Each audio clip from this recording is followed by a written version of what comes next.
Voici ce qui arrive quand tu laisses ton harceleur gagner. Une mère a contacté les services sociaux à mon encontre parce que j'apprenais à ma fille à se laver les mains 20 secondes, prétextant que c'était une manie et un gaspillage d'eau. Depuis que mon mari avait repoussé ses avances à la réunion de rentrée, elle nous surveillait de près. Elle est même allée jusqu'à débarquer sur mon lieu de travail avec un mégaphone et a créé un site internet où elle publiait en douce des photos de parents prises à leur insu depuis des semaines. Une mère de l'école de ma fille Pénélope a donc alerté les services sociaux sous prétexte que j'avais demandé à ma fille de se laver les mains. Linda me cherchait querelle depuis le début de l'année. Elle m'a filmé parce que j'arrivais trop tôt à la sortie, puis elle s'est plainte de ma façon soi-disant agressive de me garer. Tout ça parce qu'il y a un an, mon mari avait décliné ses avances, après qu'elle l'a coincé à la réunion de rentrée, main sur le torse, en lui demandant s'il ne se sentait jamais seul les soirs où je travaillais tard. Il avait repoussé sa main et prétexté devoir me retrouver. Depuis, elle s'est acharnée à me pourrir la vie. J'ai préféré tout noter et l'ignorer. Mais quand Pénélope a reçu le prix « Héros de la santé » pour s'être lavé les mains, alors que le fils de Linda n'a rien eu, elle a littéralement disjoncté. « Ta fille gaspille de l'eau », m'a jeté Linda après la sortie. 20 secondes pour se laver les mains, c'est ridicule, c'est limite obsessionnel.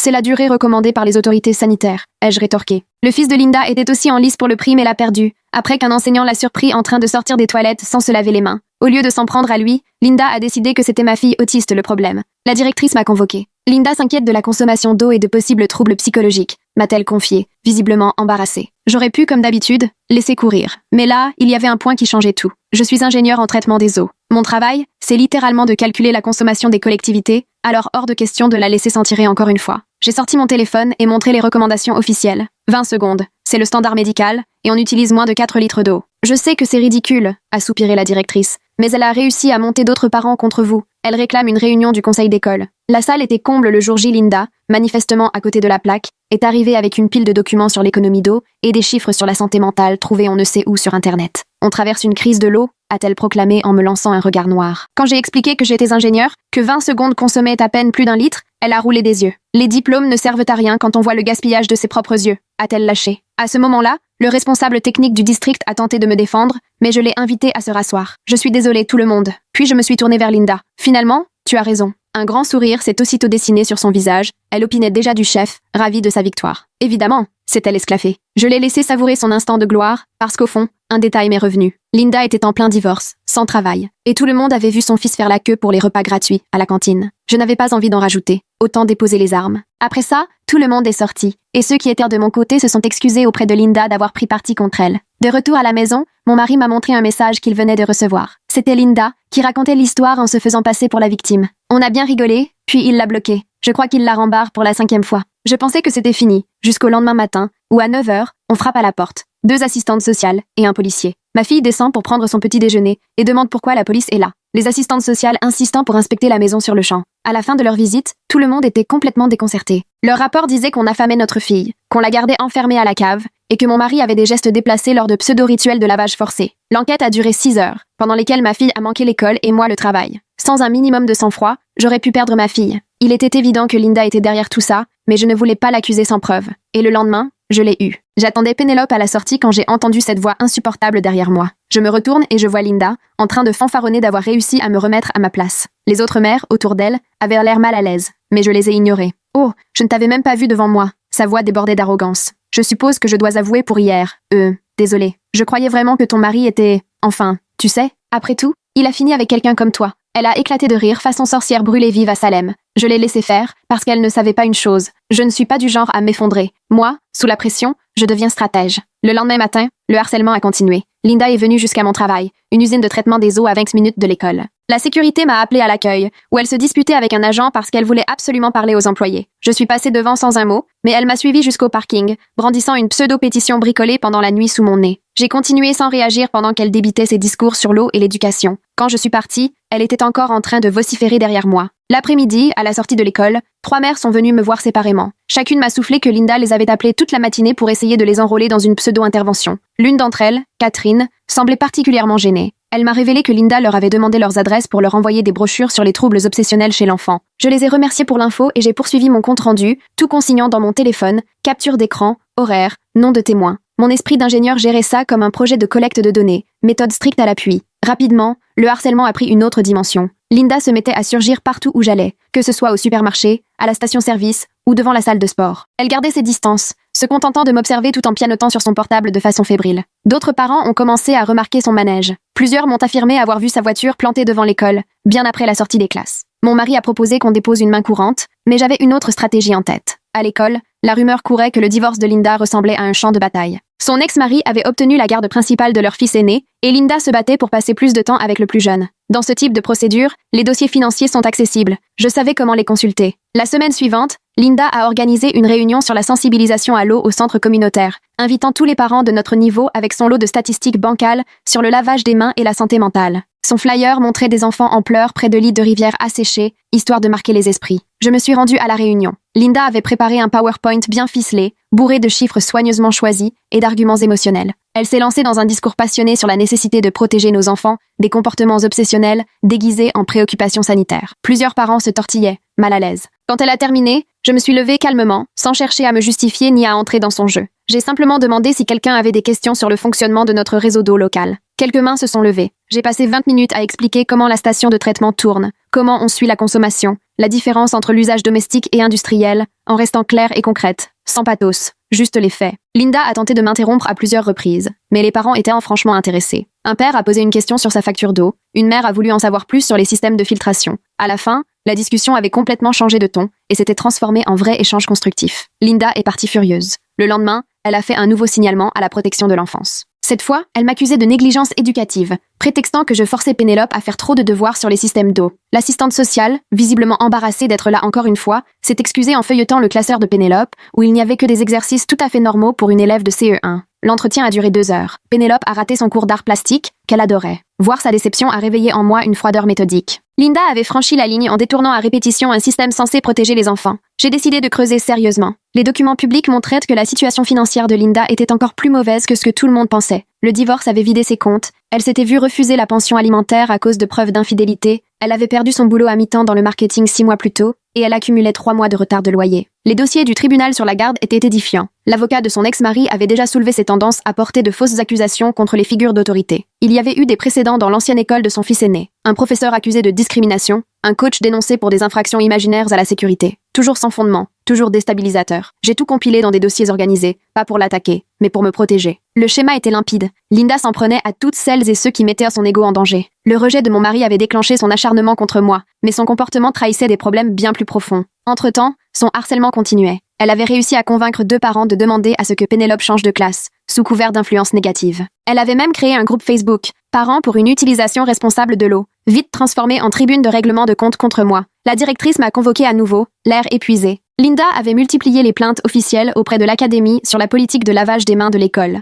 exigeant que tous les enseignants chronomètrent le lavage des mains, réclament des réducteurs de débit sur tous les robinets, et même la présence de surveillants dans les toilettes. La directrice m'a montré les mails d'enseignants inquiets. Son fils avait été surpris à harceler des plus petits. Il y a quelque chose d'assez absurde à voir Linda s'en prendre à une ingénieure en hydraulique sur la question du lavage des mains, alors qu'elle a, de toute évidence, des problèmes bien plus sérieux comme ses 3 mois de loyer impayés. Je me demande si toute cette croisade n'est pas simplement sa façon d'éviter de regarder en face l'effondrement de sa propre vie. Lorsqu'on l'a mise devant ses contradictions, Linda a accusé la maîtresse visée de s'acharner sur sa famille. Le phénomène dépassait désormais ma personne. J'ai partagé certains éléments de mon dossier avec la directrice, uniquement la chronologie du harcèlement, en écartant les informations financières et judiciaires. Son visage s'est tendu. Elle n'avait pas pris la mesure de l'ampleur du problème. Nous sommes convenus de suivre la situation de près. Elle documenterait les échanges de son côté, moi du mien. Aucune de nous ne voulait envenimer les choses, mais il fallait nous protéger. Ce week-end-là, Linda a commis sa plus grosse erreur. Elle a abordé directement Pénélope au marché fermier du samedi. Mon mari y était allé avec elle pendant que je travaillais. Linda s'est accroupie devant Pénélope et lui a dit « Maman a des soucis, et parfois les adultes ont besoin d'aide pour devenir de meilleurs parents. » Déstabilisée et bouleversée, Pénélope est partie chercher son père. Quand il est arrivé, Linda avait disparu. Mes 3 commerçants avaient tout vu. L'un des élèves avait filmé la scène,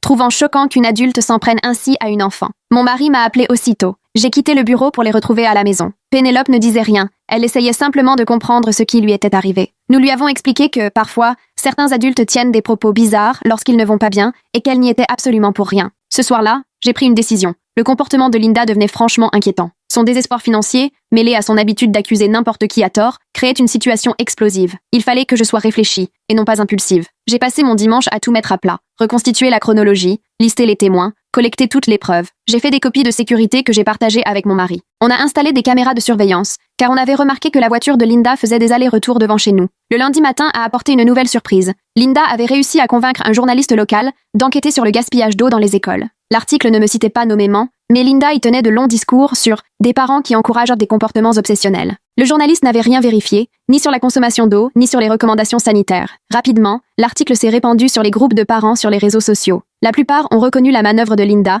mais quelques nouveaux venus y ont cru. J'ai commencé à recevoir des messages me demandant si, comme Linda l'affirmait, ma fille passait vraiment plusieurs minutes à se laver les mains. Je n'ai répondu à personne. Je me suis concentrée sur les schémas qui se dessinaient. Linda lançait toujours ses attaques par vagues, généralement à l'approche de problèmes d'argent. Le loyer arrivait à échéance, son audience pour la garde approchait. À chaque crise personnelle, une nouvelle flambée d'agressivité. De son côté, l'école a discrètement instauré de nouveaux protocoles. Les enseignants notaient tout comportement suspect de la part des parents, l'accueil tenait un registre de tous les appels de plainte, et les images des caméras étaient conservées plus longtemps. On ne nommait jamais Linda à voix haute, mais tout le monde savait pourquoi ces mesures étaient prises. Catherine, la mère qui m'avait déjà alertée, est peu à peu devenue une alliée inattendue. Elle aussi avait subi les foudres de Linda l'an passé, à cause d'un banal malentendu autour d'un anniversaire. Elle m'a montré son propre dossier, révélant d'autres exemples de harcèlement dont je n'avais aucune idée. Ensemble, nous avons recensé 6 familles, visées par Linda en 3 ans. À chaque fois, le même schéma. Vexation imaginaire, harcèlement croissant, signalement bidon aux autorités, tentative d'ostraciser la famille. La plupart avaient simplement préféré changer d'école ou d'activité pour fuir. J'étais la première à tenir bon. Le point de rupture approchait. Linda devenait de plus en plus imprévisible. Elle avait été exclue du groupe Facebook de l'école pour avoir publié des photos de ma voiture avec des commentaires malveillants et avait tenté de lancer un boycott d'une collecte de fonds que j'organisais. Son fils répétait ses inventions à ses camarades, semant la zizanie dans la cour. Je gardais le silence, tout en constituant méthodiquement mon dossier. Chaque échange était noté, chaque témoin identifié, chaque accusation démontée point par point. Mon côté ingénieur abordait l'affaire comme un problème technique. Il fallait trouver la source du dysfonctionnement et prévoir des solutions. On était bien au-delà d'une simple dispute entre parents. Les tentatives désespérées de Linda pour imposer son histoire échouaient, les autres parents commençaient à comprendre le manège, les enseignants s'inquiétaient, et même ses rares soutiens semblaient gênés par l'escalade. Tandis que je me préparais à sa prochaine attaque, toute mon énergie était tournée vers la protection de Pénélope, pour qu'elle ne soit pas touchée par ce cirque d'adultes. Ma fille, de son côté, continuait à se laver les mains consciencieusement et était fière de son titre de héros de la santé. Elle n'avait pas besoin de savoir qu'une femme aigrie avait tout fait pour transformer ce geste anodin en malheur collectif. Désormais, toutes les bases étaient imposées. Linda avait révélé son jeu à force de persévérer, j'avais analysé ses méthodes, documenté ses débordements, rassemblé un réseau d'alliés attentifs. La suite demanderait de la prudence, mais j'étais prête. La réflexion stratégique avait toujours été mon point fort. Elle devenait maintenant mon arme principale. J'ai relu les pièces juridiques que Catherine m'avait confiées. On y voyait que Linda agissait ainsi depuis longtemps, visant systématiquement les mères qu'elle percevait comme des rivales. Les dossiers dressèrent le portrait inquiétant d'une escalade d'incidents trop souvent minimisés, au nom de prétendus conflits de personnalité. Catherine et moi avons pris un café pendant que nos filles étaient à la danse. Sur la table, elle a étalé des mails imprimés, des captures d'écran. Linda s'en était prise à elle après que sa fille eut gagné un concours de lecture. Tout avait commencé en douceur, avant de dégénérer en fausses accusations sur l'éducation de son enfant. Catherine avait fini par changer d'école pour retrouver la paix. J'ai photographié tous ces documents. Les parallèles avec ma propre histoire étaient frappants. Linda commençait toujours par de petites plaintes, puis alertait la direction, puis tentait de retourner tout le monde contre sa cible. Catherine m'a parlé de 2 autres mères parties dans des circonstances similaires. Soudain, mon téléphone a vibré. Un message d'une autre maman. Linda était sur le parking de l'école, abordant les voitures à la sortie pour distribuer des tracts sur l'économie de l'eau. Mon nom était inscrit en gros, accompagné de chiffres bidons sur le lavage des mains et la santé mentale. À mon arrivée, c'était la cohue. Linda, postée près de l'entrée, tendait ses tracts aux parents. Certains les acceptaient poliment, d'autres la fuyaient. Le directeur, impuissant, surveillait la scène depuis la porte. En me voyant, Linda a haussé la voix, expliquant à tout le monde que nos enfants faisaient face à une crise de l'eau. Les parents nous observaient, mal à l'aise. Je suis passée sans rien dire, j'ai récupéré Pénélope et nous sommes partis. Derrière moi, Linda poursuivait son numéro. Le soir, mon mari m'a montré les dernières publications de Linda sur les réseaux sociaux. Elle avait inventé tout un récit accusant les familles aisées de gaspiller sans vergogne pendant que d'autres peinaient à joindre les deux bouts. Les messages évitaient soigneusement de citer mon nom, mais ils étaient tellement précis que tout le monde savait de qui il s'agissait. Les réactions allaient du soutien à la remise en cause. J'ai tout sauvegardé et ajouté à mon dossier qui occupait désormais 3 classeurs virtuels sur mon ordinateur, parfaitement rangés par date et par type d'incident. Ma formation d'ingénieur s'avérait bien utile pour organiser toutes ces preuves. Pénélope est descendue, bouleversée. Un camarade lui avait dit que sa mère affirmait que nous étions mauvais pour l'environnement. Le feuilleton de la cour de récréation venait de commencer. J'ai réconforté ma fille, tout en notant intérieurement que Linda franchissait un nouveau cap dans sa croisade. Mon mari a suggéré de réfléchir à l'école privée, mais j'ai refusé de céder. Pas question de laisser Linda nous chasser. Nous n'avions rien à nous reprocher. Pénélope adorait son école,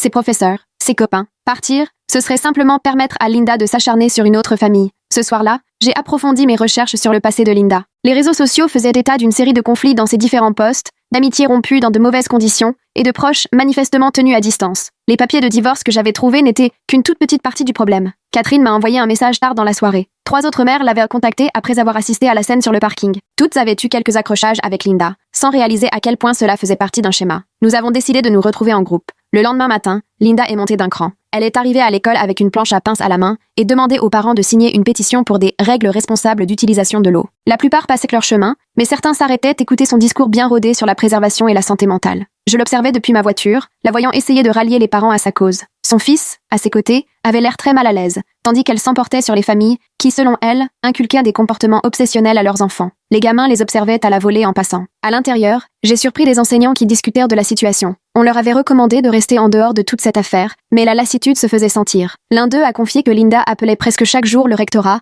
réclamant des changements de politique et des enquêtes. La directrice m'a fait signe et m'a invitée dans son bureau. Elle m'a alors montré une pile de plaintes déposées par Linda. Utilisation de l'eau, santé mentale, priorités éducatives, même des histoires de stationnement. Chaque plainte demandait une réponse et des justificatifs, ce qui engloutissait de précieuses heures d'administration. J'ai partagé ma chronologie des incidents avec la directrice, dont le visage s'est assombri à mesure qu'elle réalisait l'ampleur de la situation. Elle a fait des copies de tous mes documents et promis de les transmettre au service juridique du rectorat. À la pause déjeuner, j'ai retrouvé le groupe réuni par Catherine. 5 mères étaient là, chacune avec son histoire de tension avec Linda. L'une avait été ciblée pour son poste à la Fédération des parents d'élèves, une autre parce que son fils avait été choisi pour la brigade de sécurité à la place du fils de Linda. Le schéma était toujours le même, inquiétant et répétitif. Nous avons échangé nos notes, comparé nos chronologies. Les attaques de Linda suivaient un cycle prévisible, qui s'accentuait à chaque période de stress personnel. On dirait que Linda s'est fabriqué son propre fan club d'opposants, sauf qu'elle en est l'unique membre et que tout le monde fait de son mieux pour regarder ailleurs. Rien ne crie plus fort, je vais très bien, que de distribuer des tracts furieux sur un parking d'école. Ses audiences pour la garde de son fils approchaient. Ses finances étaient en chute libre. La pression montait. Une mère, Rachel, a expliqué qu'elle avait gardé des enregistrements de messages vocaux de Linda pendant sa campagne de harcèlement. Les messages commencèrent de façon posée, puis dérapèrent vers des accusations incohérentes et des menaces à peine voilées. Nous avons écouté, toutes reconnaissant la même logique d'escalade. J'ai proposé que nous regroupions nos preuves, non pas pour l'attaquer, mais pour nous protéger, nous et les futures victimes. Tout le monde était d'accord. Nous avons mis en place un dossier numérique partagé, en classant soigneusement les témoignages du comportement répétitif de Linda. Cet après-midi-là, Linda est apparue à la bibliothèque de l'école, pendant que des parents bénévoles préparèrent la foire aux livres. Elle a acculé la responsable des bénévoles, exigeant de savoir pourquoi elle n'avait pas été invitée à participer. La coordinatrice, clairement au courant de la réputation de Linda, lui a répondu poliment que tous les postes étaient déjà attribués. La voix de Linda a alors monté d'un cran, suffisamment pour être entendue de tous. Elle a accusé la coordinatrice de faire du favoritisme, de créer des clans, d'apprendre aux enfants à exclure les autres. Les bénévoles autour ont échangé des regards entendus tandis que Linda quittait la pièce hors d'elle. Peu après, j'ai reçu un appel de ma supérieure. Linda avait contacté mon travail, cette fois pour déposer une plainte officielle contre moi, m'accusant d'un prétendu manque de professionnalisme lors de discussions sur l'utilisation de l'eau aux événements scolaires. La plainte n'avait aucun fondement, mais elle exigeait une réponse formelle. Ma supérieure, qui connaissait bien mon sérieux, a vite classé l'affaire sans suite. Mais le fait que Linda s'attaque désormais à ma vie professionnelle marquait une nouvelle étape dans son harcèlement. J'ai noté l'incident et prévenu le service RH de mon entreprise. Le jour de la foire aux livres est arrivé, dans une ambiance pesante. Linda avait installé, sans autorisation, une table à l'extérieur de l'école, distribuant des brochures sur l'économie d'eau et la santé mentale, juste à l'endroit où tous les parents devaient passer. Certains prenaient les tracts à contre-cœur pour éviter une confrontation, d'autres faisaient carrément un détour pour ne pas avoir affaire à elle. Les enfants ressentèrent la tension ambiante. À l'intérieur, plusieurs parents sont venus me glisser quelques mots à voix basse, ils en avaient assez des perturbations causées par Linda. Un père m'a même confié qu'il avait commencé à documenter son comportement après l'avoir vu harceler un enseignant sur le parking. Petit à petit, la communauté commençait à faire front ensemble face à cette source de troubles. Pénélope choisissait ses livres avec insouciance, sans se douter du drame qui se jouait à l'extérieur. J'étais soulagée qu'elle soit à l'abri de la plupart des agissements de Linda, mais je savais que cette tranquillité ne tiendrait pas si Linda continuait à redoubler d'acharnement. Ce week-end-là, Linda a commis une nouvelle erreur. Elle s'est invitée à un match de foot local, où se retrouvèrent de nombreuses familles de l'école. Armée de ses tracts et de son clipboard, elle s'est frayé un chemin dans la foule, interrompant les discussions et les jeux. Les parents la fuyaient ostensiblement, les groupes se dispersaient dès qu'elle approchait, et même les enfants ressentèrent le malaise ambiant. Finalement, le président de la Ligue lui a demandé de partir en invoquant le règlement qui interdit de faire du démarchage lors des événements pour enfants. Linda a protesté haut et fort, estimant que sa cause était trop importante pour s'encombrer de règles. Les familles sont parties plus tôt que prévu, et cette perturbation a vraiment marqué les esprits. Même ses quelques soutiens semblèrent désormais mal à l'aise. De mon côté, je continuais à consigner chaque incident, sans jamais la provoquer. Tout était soigneusement noté et archivé, et l'ensemble devenait impossible à nier. Linda, prise dans une spirale de désespoir, se montrait de plus en plus imprévisible. Le lundi, un nouveau rebondissement. Le district a adressé à tous les parents une lettre officielle rappelant l'importance de respecter les règles et les procédures pour toute réclamation. Même si le nom de Linda n'y figurait pas, le sous-entendu était limpide. Linda a riposté en distribuant de nouveaux tracts, accusant le district de vouloir cacher des informations essentielles sur la santé, et elle s'est postée toute la semaine à différentes entrées de l'école,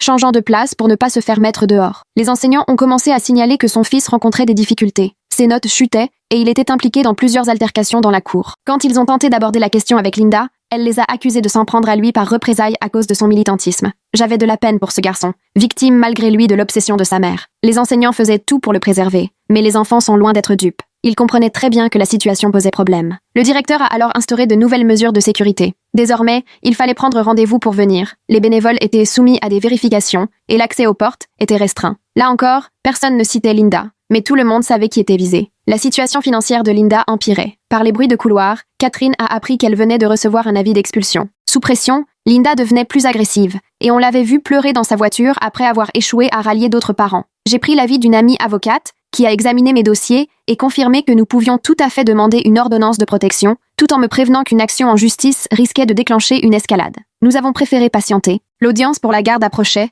et Linda semblait perdre pied, multipliant les initiatives frénétiques. Elle a lancé un blog où elle dénonçait une prétendue corruption dans l'éducation et accusait les familles privilégiées de vouloir réduire au silence les lanceurs d'alerte. Les articles partèrent dans tous les sens, mêlant de vraies interrogations à des accusations sans fondement. Les parents se partagèrent des captures d'écran du blog dans des groupes privés, et chacun constatait l'état de plus en plus préoccupant de Linda. Elle voyait des complots partout, persuadée que tout le système scolaire s'acharnait sur elle, et se présentait en victime persécutée. Je faisais tout pour protéger Pénélope des conséquences. On gardait nos habitudes, on continuait à participer aux activités scolaires, et Linda n'était jamais mentionnée à la maison. Mais le stress se faisait sentir sur ma fille. Elle s'était refermée sur elle-même, devenait méfiante vis-à-vis des autres parents. Catherine a organisé une réunion avec le directeur et d'autres parents concernés. Ensemble, nous avons exposé 3 ans d'incidents impliquant Linda et différentes familles. Le directeur semblait dépassé par l'ampleur du problème, et les juristes du district ont pris le relais. Ils ont étudié nos dossiers ainsi que l'historique des plaintes de Linda. Même s'ils ne pouvaient pas cibler directement un parent, ils pouvaient renforcer les règles pour protéger élèves et enseignants du harcèlement. De nouvelles directives ont donc été publiées. Tout parent qui déposerait des plaintes infondées à répétition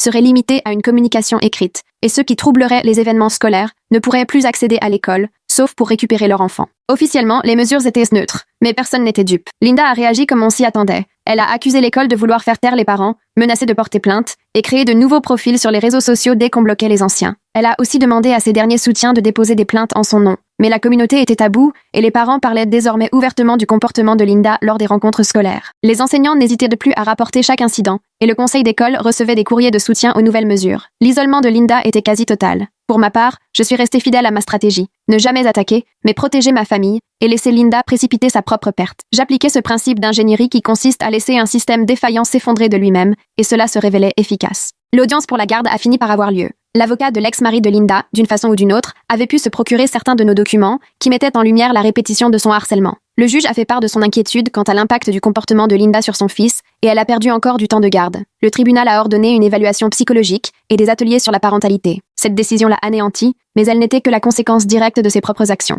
Sa croisade contre moi s'est retournée contre elle. Elle m'a rendu responsable du jugement, et désormais, de nouveaux articles sur son blog me visaient nommément, m'accusant d'avoir orchestré un complot pour détruire sa famille. Les propos étaient sans équivoque diffamatoires, mais j'ai préféré ne pas porter plainte tout de suite. Je voulais avant tout consacrer mon énergie à reconstruire notre communauté scolaire. Peu à peu, les parents qui, jusque-là, n'osaient plus participer aux activités, ont recommencé à venir. L'ambiance tendue qui pesait lors des entrées et sorties s'est dissipée progressivement. Les enfants, eux, retrouvèrent le plaisir de jouer ensemble, sans être pollués par les conflits des adultes. Quant à Linda, sa présence à l'école s'est faite de plus en plus rare. Acculée financièrement, elle a dû chercher un emploi, ce qui l'a empêché de mener ses campagnes de harcèlement comme avant. Lorsque, de temps à autre, elle réapparaissait, les parents se détournaient ostensiblement d'elle. Son emprise sur le groupe s'était complètement évaporée. Mais je me doutais que ce n'était pas la fin de l'histoire. Son comportement montrait bien qu'elle n'était pas du genre à lâcher prise. Je la voyais bien revenir à la charge, sous une autre forme. J'étais donc sur mes gardes, tout en espérant qu'elle trouverait enfin la force de se consacrer à sa propre vie. L'année scolaire touchait à sa fin, les cérémonies et fêtes de fin d'année approchaient à grands pas. Je me demandais si Linda allait tenter de perturber ces derniers moments. Son fils avait, lui aussi, le droit d'en profiter, comme tous les autres enfants. J'étais préparée à toute éventualité. Mon dossier était solide, la communauté avait été informée, l'école s'était organisée pour prévenir d'éventuels débordements. Et surtout, Pénélope avait traversé cette tempête sans trop de séquelles. Elle continuait à bien se laver les mains, fière de sa médaille de héros de la santé. La stratégie avait pourtant porté ses fruits. En refusant de rentrer dans le conflit, en laissant Linda se dévoiler telle qu'elle était, en misant sur la protection plutôt que sur l'attaque, j'avais pu défendre ma famille sans perdre mon intégrité. Pourtant, je sentais que l'affrontement final approchait. Le désespoir de Linda, ajouté à sa propension à tout dramatiser, laissait présager une ultime tentative, probablement spectaculaire, pour se justifier. Je devais rester prêt, quelle que soit la forme que cela prendrait. Avec les autres parents, nous restions très attentifs. On se tenait au courant de toutes les apparitions de Linda, On se relayait les nouvelles et les moindres faits et gestes. Cette vigilance collective nous rassurait et renforçait notre solidarité. Malgré tout, une vraie communauté était née de cette épreuve. Mais je ne pouvais m'empêcher de m'interroger. Pourquoi Linda s'obstinait-elle à installer des stands sans autorisation et à distribuer ses tracts sur l'économie d'eau alors qu'elle risquait l'expulsion et qu'elle se battait pour la garde de son fils? Ses priorités paraissaient pour le moins étranges en ce moment. La plupart des gens auraient tout misé sur la sauvegarde de leur foyer et la tranquillité de leur enfant, pas sur la perturbation des matchs de foot avec des formulaires à remplir. À l'approche de l'été, je repensais à tout ce que nous avions traversé. Ce qui n'était au départ qu'un harcèlement mesquin sur le lavage des mains avait révélé des failles profondes et des problèmes de fond dans notre école. Finalement, le comportement de Linda avait poussé l'établissement à renforcer ses politiques de sécurité. Un mal pour un bien, car les familles futures en bénéficieraient. Le prix à payer avait été élevé, du stress, du temps perdu, des enfants inquiets, des événements gâchés, mais nous avions tenu bon. Mieux encore, nous avions appris à faire face ensemble à l'intimidation, même quand elle venait d'adultes censés montrer l'exemple. Un nouveau chapitre allait s'ouvrir. Le bail de Linda arrivait à échéance, son droit de garde était réexaminé, sa réputation était ruinée dans notre quartier. Il ne lui restait plus qu'à choisir, assumer ses actes et tourner la page, ou bien trouver d'autres personnes sur qui déverser sa rancœur ailleurs. Je pariais qu'elle choisirait la seconde option. Les gens comme Linda changent rarement. Ils se contentent de déplacer leurs problèmes ailleurs. Mais cette fois, notre communauté était prête. Nous avions mis en place des outils, appris à reconnaître les signes avant-coureurs. Pour l'instant, je voulais profiter du présent. La fête de fin d'année de Pénélope approchait à grands pas. Malgré toutes les difficultés, elle avait beaucoup grandi. Sa détermination à faire ce qui est juste, à continuer à bien se laver les mains malgré la campagne d'une adulte contre elle, ne s'était jamais ébranlée. Cette résilience me donnait confiance. Les enfants sont capables d'encaisser les tempêtes des adultes lorsqu'ils sont bien entourés, les communautés peuvent faire front contre les fauteurs de troubles, et les systèmes évoluer grâce à l'épreuve. Même le harcèlement de Linda nous avait, au fond, rendu plus forts. L'ultime confrontation était proche, mais je me savais prêt. Ma patience et ma stratégie avaient payé, la documentation était bouclée, la communauté solide, l'école protégée. Que Linda prépare son grand numéro ou non, nous étions parés. La fin était toute proche, mais rien n'était encore joué. Linda avait encore des armes à utiliser, et moi, j'avais encore ma famille à défendre. La partie d'échecs, commencée autour du lavage des mains, allait bientôt se terminer. Mais pour l'instant, je restais en alerte, observant et prêt à réagir. Le jour de la cérémonie de remise des prix arriva, un jeudi matin lourd et moite. J'ai vu Linda pénétrer dans l'auditorium avec 20 minutes de retard, se frayant un chemin d'un pas brusque et énervé au milieu des parents déjà installés. Depuis l'audience pour la garde,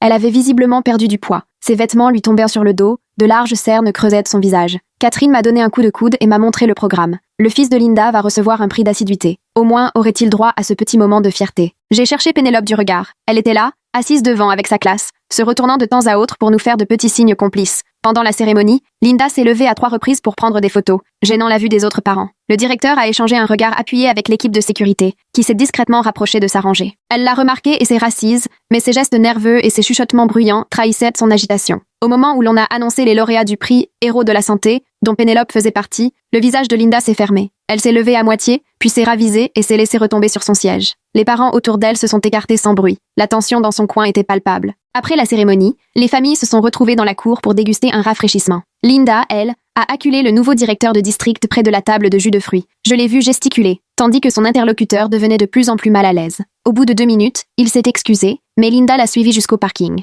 Là, la sécurité est intervenue à la grille. La discussion semblait houleuse. Linda a sorti son téléphone, a commencé à filmer et s'est mise à crier qu'on enfreignait ses droits. Le directeur s'est éloigné en voiture, tandis que la sécurité raccompagnait sans ménagement Linda vers la cour. Plusieurs parents filmèrent la scène sur leur téléphone. J'ai récupéré Pénélope, prête à partir, mais Linda s'est postée près de la sortie. Nos regards se sont croisés avec une telle intensité que j'en ai eu des frissons. J'ai changé de cap et emmené Pénélope par le portillon latéral. Derrière moi, j'ai entendu l'exclamation de frustration de Linda. Cet après-midi-là, mon téléphone n'a pas cessé de vibrer sous le flot de notifications. Linda avait publié la vidéo de surveillance sur plusieurs réseaux sociaux, dénonçant discrimination et harcèlement, en taguant l'école, le rectorat et même le ministère de l'Éducation. Les commentaires se sont très vite remplis de réactions incrédules de personnes qui n'avaient aucune idée du contexte. Catherine m'a transféré des captures d'écran d'un groupe privé de parents. Quelqu'un avait dressé une chronologie détaillée du comportement de Linda sur l'année, avec des dates précises et des témoins. D'autres parents ajoutaient leurs témoignages en commentaire. L'accumulation était édifiante. En soirée, les publications de Linda se sont retournées contre elle de façon spectaculaire. Plusieurs parents ont répondu publiquement en postant à leur tour vidéos ou documents. Une mère a diffusé des images de surveillance montrant Linda la suivant jusqu'à sa voiture. Une autre a partagé des messages vocaux laissés par Linda au beau milieu de la nuit. L'épreuve s'amoncelait plus vite que Linda ne parvenait à réagir. Le lendemain matin, Linda est arrivée à l'heure de l'accueil, équipée d'un mégaphone. Elle s'est installée sur le trottoir public, parfaitement dans la légalité, et s'est mise à crier à la corruption et au complot. Son fils est passé devant elle, tête basse, manifestement gêné. Les autres enfants la dévisageaient en chuchotant entre eux. Le directeur a pris le micro pour rappeler l'importance d'un climat positif pour les élèves. Les enseignants ont aussitôt fait entrer les enfants. Les parents, eux, ont formé une barrière humaine devant l'entrée, sans agressivité mais ferme, bras croisés. Les cris de Linda sont devenus de plus en plus désespérés. Elle a accusé certains parents, nommément, moi y compris, d'avoir orchestré sa chute. Sa voix s'est brisée lorsqu'elle a parlé de la perte de la garde de son fils, de son expulsion, de ses galères financières. Sa détresse était palpable, presque insoutenable. Une voiture de police est arrivée, alertée non pas par l'école mais par des voisins inquiets. L'agent a discuté calmement avec Linda, qui a fini par baisser le mégaphone. Elle gesticulait en exposant sa version des faits. L'agent, d'une grande patience, a fini par lui conseiller de partir. Linda s'est exécutée, non sans promettre qu'elle reviendrait. À l'intérieur, j'ai retrouvé le directeur et plusieurs parents concernés. Nous avons réfléchi à la manière de protéger les enfants contre d'autres incidents. Le directeur nous a appris que le fils de Linda serait scolarisé chez son père la semaine suivante. Au moins, il aurait droit à un nouveau départ. L'après-midi même, l'ex-mari de Linda est venu récupérer leur fils. Je ne l'avais jamais vu, mais la fatigue se lisait sur son visage. Il a échangé quelques mots avec le directeur, tandis que Linda, de l'autre côté de la rue, observait la scène. Lorsqu'il est ressorti avec leur fils, Linda a tenté d'aller à leur rencontre, mais il a installé rapidement le garçon dans la voiture et est reparti. Linda est restée figée sur le trottoir, les yeux rivés sur la voiture qui s'éloignait. Un instant, sa colère a laissé place à une tristesse immense. Puis elle m'a vue, le masque est aussitôt retombé. Elle m'a désigné du doigt et a prononcé quelque chose que je n'ai pas saisi. Le week-end a réservé son lot de surprises. Une ancienne collègue de Linda a pris contact via Catherine. Elle avait travaillé avec elle dans 3 entreprises et avait assisté à des scènes similaires. Elle proposait de partager ses documents pour protéger la communauté scolaire. Je l'ai retrouvée dans un café. Elle a sorti devant moi des mails, des plaintes RH, des lettres de licenciement couvrant 10 ans. Le schéma était toujours le même, avec une escalade dans la gravité. Linda avait accusé des collègues de complot, déposé de fausses plaintes, fait régner un climat délétère. Chaque poste s'était mal terminé. Cette femme m'a confié qu'elle était restée silencieuse par pitié, mais voir Linda s'en prendre à des enfants avait fini de la convaincre. Elle avait déjà transmis une déclaration à l'équipe juridique du rectorat et d'autres anciens collègues étaient prêts à suivre si besoin. Le lundi, on a appris que Linda était officiellement interdite d'accès à l'école. La lettre recommandée précisait les conséquences judiciaires en cas d'infraction. Elle pouvait encore récupérer son fils dans la zone prévue, mais n'avait plus le droit de franchir l'enceinte, ni d'assister aux événements de scolaire. Sa réaction a été immédiate et totalement disproportionnée. Elle a créé un site internet pour dévoiler le complot, dont elle se disait victime, publiant des photos de parents, moi y compris, avec nos noms et des accusations en dessous. Certaines photos, prises de loin, montraient qu'elle nous surveillait depuis des semaines. L'équipe juridique de l'école a réagi vite. Mise en demeure, signalement à l'hébergeur pour violation des conditions d'utilisation, dossier constitué en vue de mesures d'éloignement. Le site a tenu moins de 2 jours avant d'être fermé. Linda s'est alors rabattue sur divers trottoirs près des domiciles de familles de l'école, brandissant des pancartes dénonçant la corruption et la maltraitance. Elle restait toujours sur le domaine public, mais sa présence dérangeait profondément. Plusieurs familles l'ont signalée à la police, qui ne pouvait que lui rappeler la loi sur le harcèlement. Le point culminant a été atteint lorsque Linda s'est présentée à la réunion du conseil d'administration du secteur scolaire. Lors de la prise de parole publique, elle s'est lancée dans un discours décousu, mêlant économie d'eau, fausses accusations et droits parentaux. Les membres du conseil sont restés impassibles alors qu'elle dépassait largement le temps imparti. Lorsque la sécurité s'est approchée pour l'escorter, Linda a sorti une pile de papiers et les a lancés en l'air. Il s'agissait de copies de ses soi-disant preuves contre divers parents. Alors que les feuilles tombaient doucement, elle réclamait haut et fort justice et vérité, avant d'être raccompagnée sans ménagement dehors. Les médias locaux se sont saisis de l'affaire, mais bien loin du retentissement que Linda espérait, le reportage s'est contenté de mettre l'accent sur la sécurité de l'école et sur la nécessité pour les parents d'emprunter les bons circuits pour faire part de leurs préoccupations. Linda n'a pas été citée nommément, mais tous ceux qui connaissaient en l'histoire savaient très bien à qui les allusions faisaient référence. Face à cette situation, les parents se sont serrés les coudes pour traverser ensemble la fin de l'année scolaire. On a mis en place des groupes pour accompagner les enfants à l'école et aller les chercher. On partageait les informations concernant les apparitions de Linda. On veillait à ce que personne ne se sente isolé ou en danger. La crise du mégaphone de Linda, c'est vraiment le top du syndrome du personnage principal. Franchement, croire que tout le monde dans le quartier est contre vous, juste parce qu'on n'a pas accepté qu'une gamine sache se laver les mains correctement, c'est fort. Ce qui nous a frappé, c'est la force du lien qui s'est créé dans la communauté face à l'adversité. Linda a tenté une dernière fois de se manifester lors du pique-nique de fin d'année. Bien qu'elle en ait été officiellement interdite,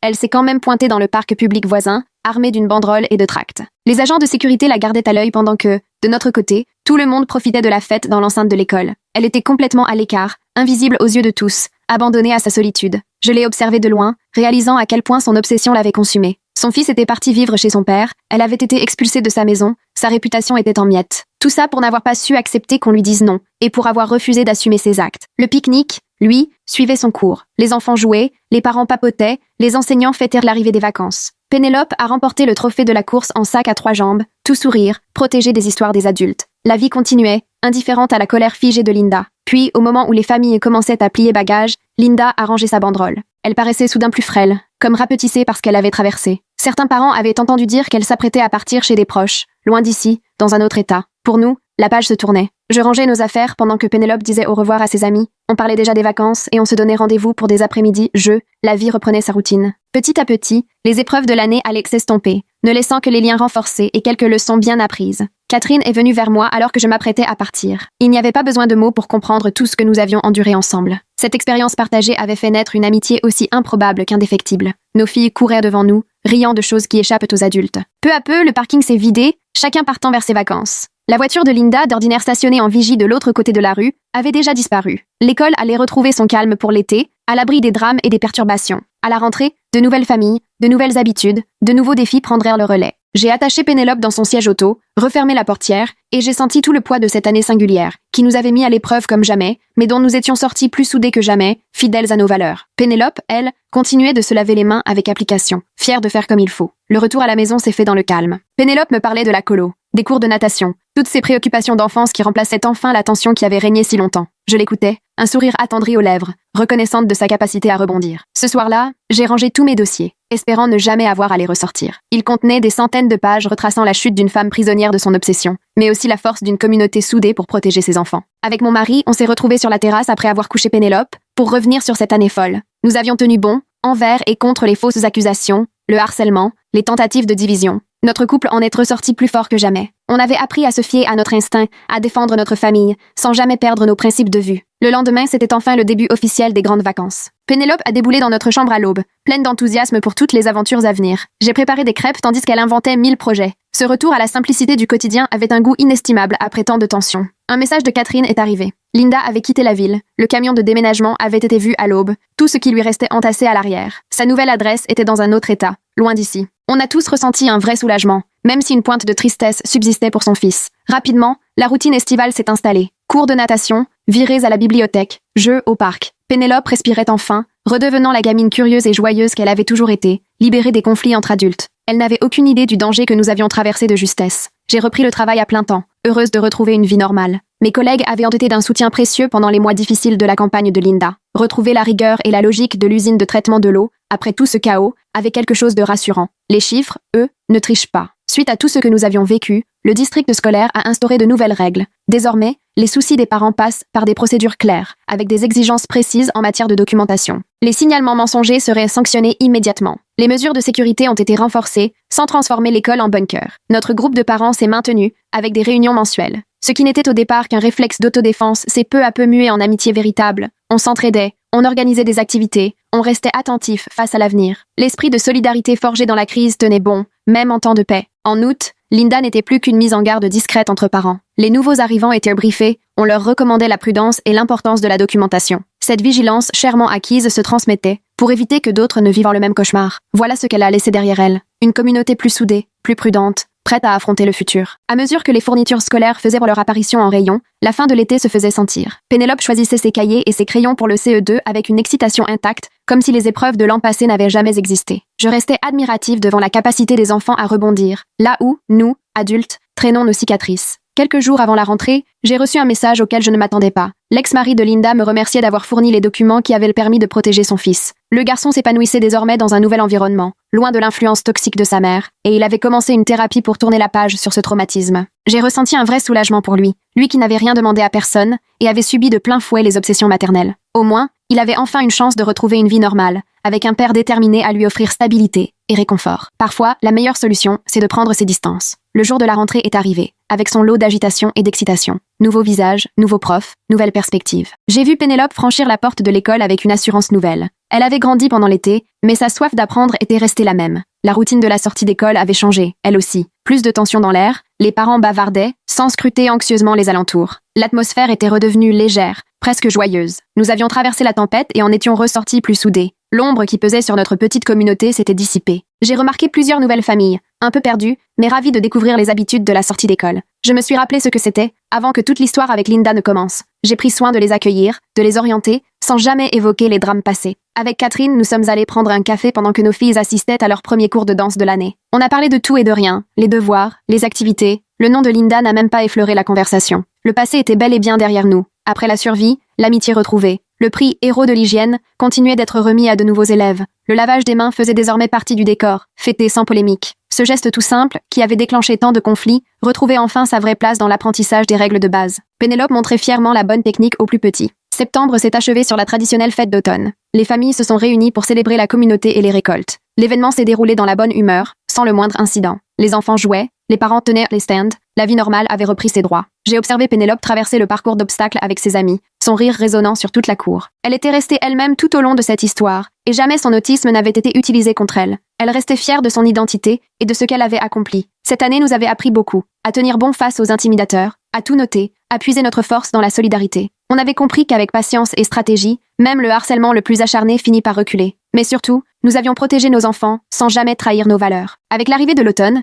je me sentais envahie par la gratitude. Nous avions affronté une vraie menace. Et grâce à la force du collectif et à l'organisation, nous avions triomphé. Cette période avait révélé le pire comme le meilleur chez chacun. Mais au final, solidarité et bienveillance l'avaient emporté sur l'obsession et la haine. La vie reprenait. Boulot, école, activités, moments en famille. L'extraordinaire laissait place à la routine, et j'en étais sincèrement heureuse. Pénélope grandissait, apprenait, jouait, sans être marquée par les tempêtes d'adultes qui avaient secoué notre univers. Nous avions préservé son innocence en défendant notre famille. Notre stratégie avait porté ses fruits. En refusant d'alimenter le conflit, en documentant tout, en mobilisant la communauté, nous avions surmonté l'épreuve sans jamais céder à la haine. Nous étions restés fidèles à nous-mêmes, des parents qui protègent leurs enfants. Je savais bien que d'autres défis viendraient. La vie n'en manque jamais. Mais nous avions prouvé qu'on saurait y faire face, ensemble, avec sagesse et force. Les liens créés dans la tempête ne se briseraient pas. Pour l'heure, nous goûtions à la tranquillité. Les devoirs, l'heure du coucher, les repas partagés, tous ces petits riens qui font une enfance. Pénélope se lavait les mains, pile 20 secondes, fière de son titre de championne de la santé, sans se douter du combat mené pour elle.